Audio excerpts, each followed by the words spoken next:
Bonjour et bienvenue à la huitième partie d'une série de vidéos où j'enseigne l'unité des radicaux et des valeurs absolues qui fait partie du cours de mathématiques 20-1 dans le cadre du programme curriculaire de la province de l'Alberta. Alors dans cette petite vidéo très très courte quand même, comme vous allez le voir, euh, ici je vous parle des valeurs absolues, leur définition.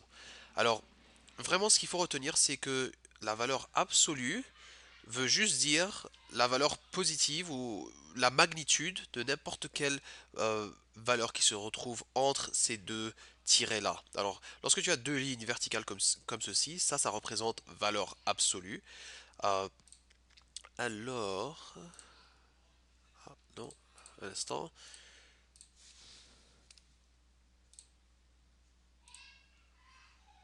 Ok, voilà. Alors, la valeur absolue de 7, ben c'est juste 7. Ok.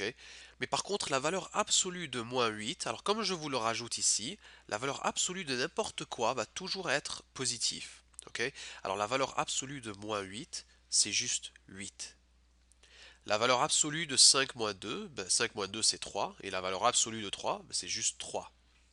Ici on a 2 moins 4, la valeur absolue de 2 moins 4, c'est-à-dire la valeur absolue de -2, ben la valeur absolue de -2 c'est juste 2. Alors comme je suis en train de vous le dire, c'est juste, valeur absolue veut vraiment dire que c'est jamais négatif, ce qui se retrouve ici, c'est juste, c'est le même chiffre, mais il est toujours positif. La valeur absolue de -13,3, c'est 13,3. La valeur absolue de -x, c'est x. Ici, pour le numéro 7, la question que je vous avais mis au tableau, c'est en utilisant les valeurs absolues, déterminer la distance entre B et A, ou A et B. Alors, la distance entre -2 et 6. Alors, je vous dis que c'est la différence entre -2 et 6. Alors, on dit -2 moins 6 pour avoir la valeur absolue de -8, ce qui est 8. Ou, si j'avais commencé en commençant avec le B et ensuite en soustrayant le A, 6 moins -2, alors 6 moins -2, ce qui me donne la valeur absolue de 8, qui est toujours 8. Alors on voit en fait que la réponse est la même, malgré le fait que dans la première, ici, j'ai commencé en soustrayant le B du A, tandis que dans le deuxième, ici, j'ai soustrait le A du B. Ok. Euh, pour revenir ici, la valeur absolue de A est égal à, et ça c'est ce qu'on appelle une fonction définie par morceau, ok, dont je vais vous parler en plus de détails dans les vidéos suivantes.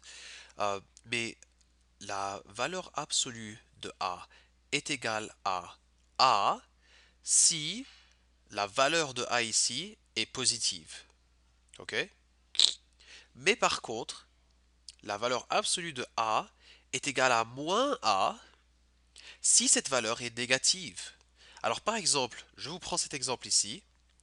La valeur de -8 est égale à moins -8 puisque A, ou puisque -8, est plus petit que 0. Et effectivement, oui, c'est vrai parce que moins -8 ou moins -8, double négatif, c'est positif. Alors en fait, la valeur absolue de -8 est égale à -8, ce qui est juste 8.